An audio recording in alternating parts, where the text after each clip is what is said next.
Estimados estudiantes de cuarto año, Políticas Exteriores Comparadas de América Latina.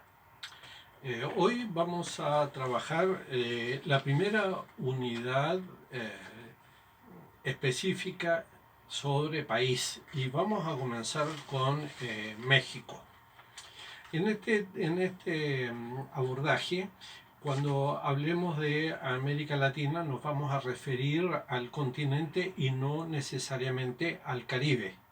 Esto no quiere decir que nosotros en nuestra asignatura no nos ocupemos del Caribe, porque como ustedes ven en el programa, nosotros trabajamos la política exterior de Cuba. ¿Por qué comenzamos con México?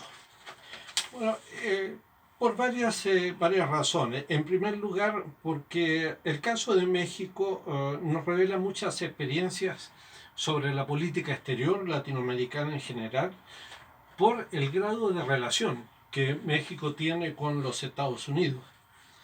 Pero también nos sirve para comprender por qué ciertas políticas exteriores fundamentan su accionar internacional en pensamientos, en principios, en doctrinas, y especialmente cuando su política exterior remite a la relación con potencias.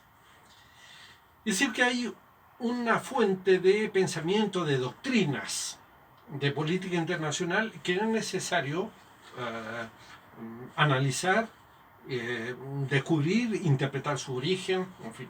Y creo que en esto también México no es el único país que ha hecho aportes en América Latina al respecto, pero tiene un gran desarrollo no solamente del siglo XX, sino ya desde el siglo XIX. Ahora, la experiencia internacional de México, su experiencia histórica, es muy distinta a la del resto de los países latinoamericanos, y especialmente muy distinta a los países del Cono Sur, es decir, de Argentina, de Chile y de Brasil. México fue invadido varias veces por los Estados Unidos. Es cierto que otros países de América Latina, y particularmente los de América Central, fueron también invadidos. El caso de Nicaragua, Honduras, El Salvador, Panamá. La diferencia es que con ninguno de estos países o de ninguno de estos países Estados Unidos tomó territorio para sí.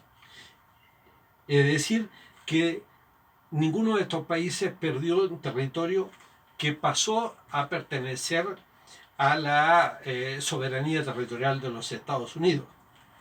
Bueno, tal vez alguno podría decirme, bueno, pero ¿y el caso de Panamá? Bueno, el caso de Panamá es muy particular. ¿Por qué? Porque en realidad los Estados Unidos no invadieron Colombia. Lo que los Estados Unidos hicieron fue intervenir, apoyar un movimiento de secesión y se quedaron con la ocupación de las riberas de lo que era el canal de Panamá, del estrecho de Panamá, perdón, del canal de Panamá. Pero ese territorio fue devuelto a Panamá luego de los acuerdos Carter-Torrijos de los años 1977. El caso de México es único. Más de la mitad del territorio de lo que son actualmente los Estados Unidos perteneció alguna vez a México. Y otra diferencia es que si bien distintos países sufrieron agresiones extranjeras de potencias, como por ejemplo Inglaterra, Francia, Italia, ningún país latinoamericano fue ocupado por una potencia europea, salvo el caso de las Malvinas. Con la excepción de Malvinas, el único país que fue ocupado territorialmente en el continente, que fue ocupado por alguna potencia, fue justamente México entre 1864 y 1867 por tropas francesas y austríacas. La historia de México, desde el Imperio Azteca hasta el presente es la de un país que fue desposeído de su grandeza, humillada a su población autóctona, y pasó de ser el centro de un gran imperio como era el de los aztecas, a ser un país subdesarrollado en las fronteras del país más poderoso de la Tierra. México tiene al mismo tiempo una historia cultural autóctona que es la más antigua de América Latina, que se inicia con los olmecas, siglo II antes de Cristo, continúa con los toltecas en el siglo VII y parte del VIII posteriores a Cristo, y con los aztecas, que hacen su invasión sobre el centro de México hacia el año 1315. Lo interesante, y que ayuda a entender por qué también el desarrollo de esa cultura azteca que se asienta sobre estas tradiciones de olmecas y toltecas, es que son las únicas tres culturas que hablan la misma lengua en México. Son las tres culturas que hablan náhuatl.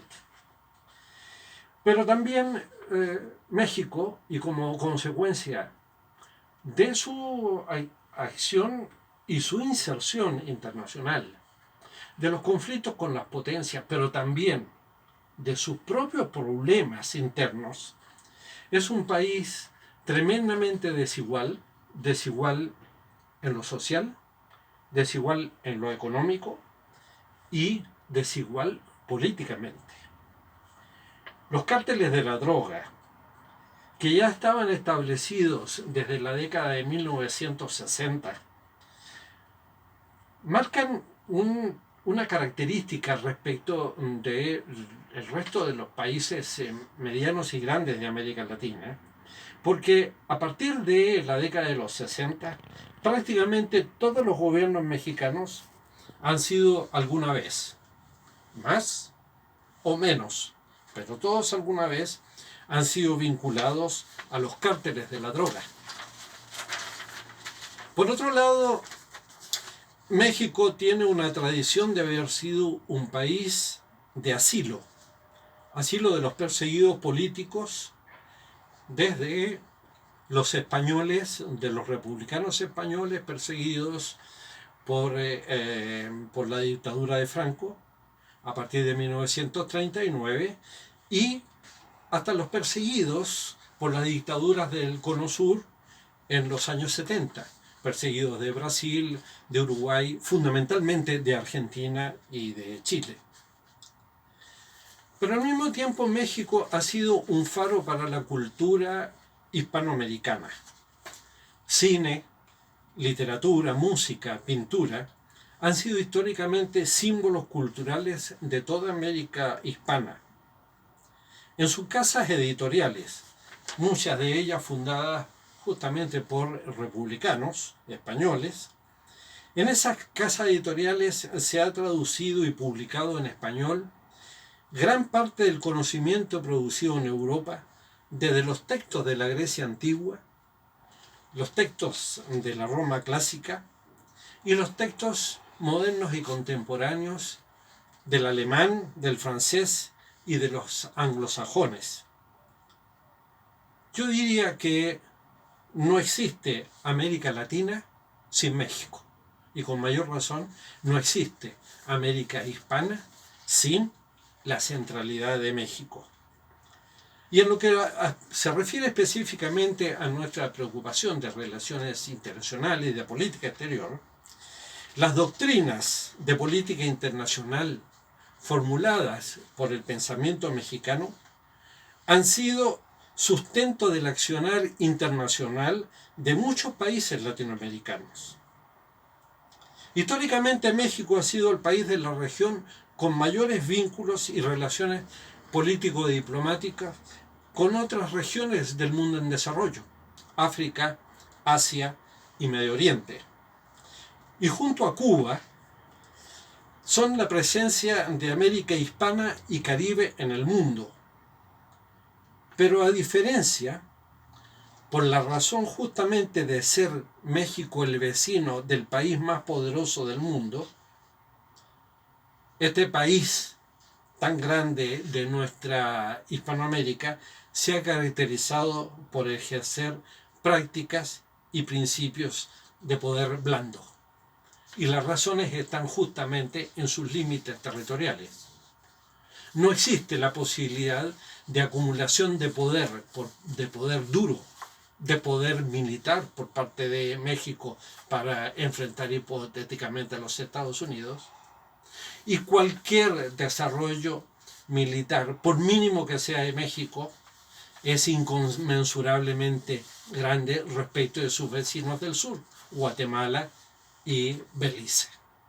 Así que con esta presentación ya estamos preparados como para abordar la clase virtual basada en los textos y fundamentalmente en el PowerPoint que yo les he preparado.